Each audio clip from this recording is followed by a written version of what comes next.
نحمد ونصلی علی رسول الکریم اما بعد فاعوذ باللہ من الشیطان الرجیم بسم اللہ الرحمن الرحیم ان اللہ ملائکۃ یصلون علی النبی یا ایھا الذین آمنوا صلوا علیہ وسلموا تسلیما اللہم صلی علی سیدنا و مولانا محمد وعلی آلہ وسلم۔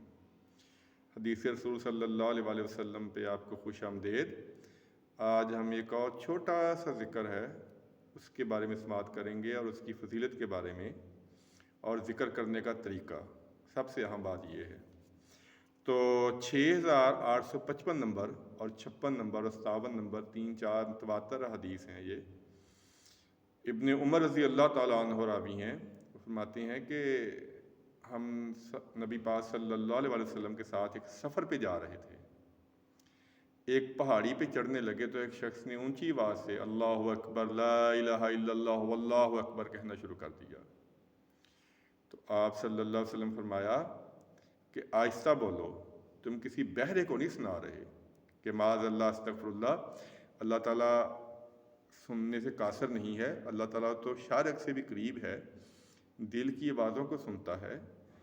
تو اس سے یہ ایک چیز ثابت ہوتی ہے کہ جو ذکر ہے یہ اونچی آواز میں نہیں کرنا چاہیے، یہ منع ہے۔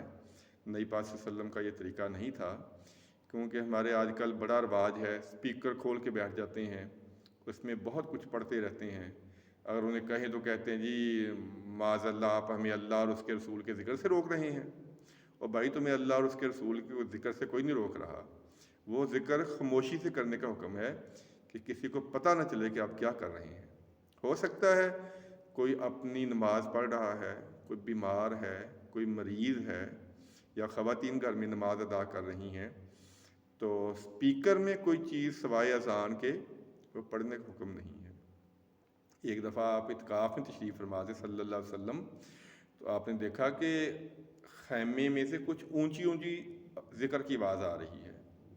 تو آپ صلی اللہ علیہ وسلم باہر نکلے اور آپ نے فرمایا کہ آہستہ پڑھو، یہاں تک کہ اگر تم نماز میں قرات کر رہے ہو تو تمہاری قرات سے ساتھ والے نمازی کو تکلیف نہیں ہونی چاہیے۔ ذکر کرنے کا جو طریقہ ہے وہ اسپیکر میں نہیں ہے، وہ خاموشی سے ہے۔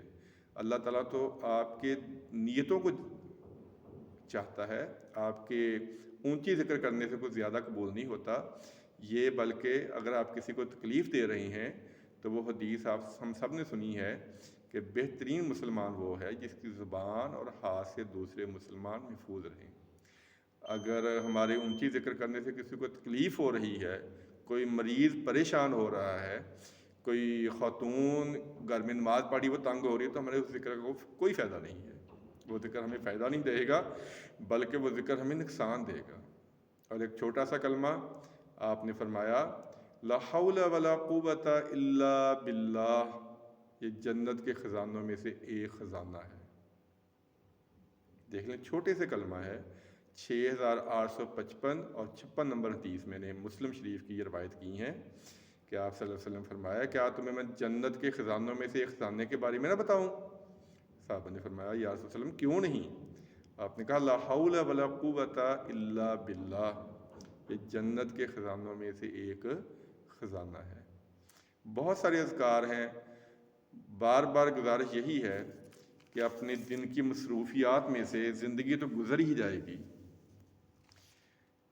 ہمیں کام کے لیے یا پیسے کمانے کے لیے پیدا نہیں کیا گیا۔ انسانوں اور جنوں کو اللہ تعالیٰ نے اپنی عبادت کے لیے پیدا کیا ہے۔ رزق تو اللہ تعالیٰ ضرور دے گا، جتنی مرضی دوڑ بھاگ کر لیں جو مقدر میں لکھا ہے وہی ملے گا، لیکن کچھ خاص وقت صرف اور صرف اللہ تعالیٰ کے لیے ضرور نکالنا چاہیے۔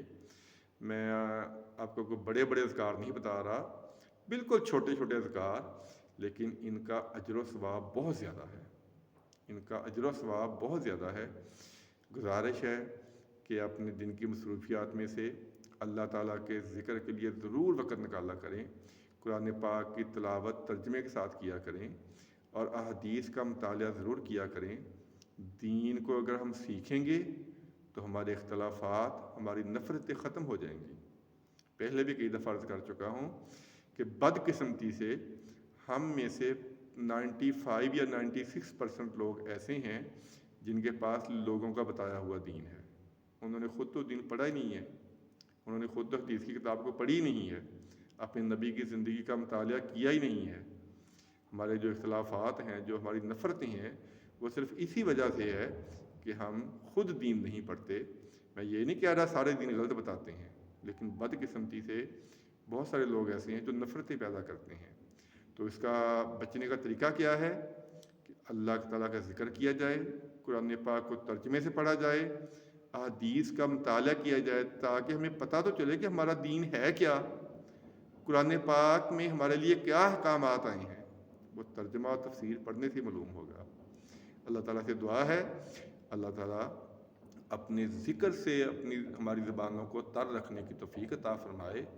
میرے لیے بھی دعا فرما دیجئے، اور جو نئے دوست آ رہے ہیں، جو سن رہے ہیں اس بیان کو، اس یقین کے ساتھ چینل کو سبسکرائب کر لیں کہ انشاءاللہ تعالیٰ اللہ تعالیٰ کے فضل و کرم سے آپ کو اس چینل پہ صرف حدیث مبارکہ یا قرآن کی کوئی آیت، صرف یہی 2 چیزیں ملیں گی۔ اس کے علاوہ کوئی لطیفہ بازی، کوئی قصے کہانیاں، کوئی چٹکلے، یا کسی مسلک کے خلاف یا کسی شخصیت کے خلاف نفرت انگیز باتیں انشاءاللہ تعالیٰ کبھی بھی آپ نہیں سنیں گے۔ اللہ تعالیٰ سے دعا ہے اللہ تعالیٰ عمل کی توفیق عطا فرمائے۔ آمین ثم آمین۔ السلام علیکم ورحمۃ اللہ وبرکاتہ۔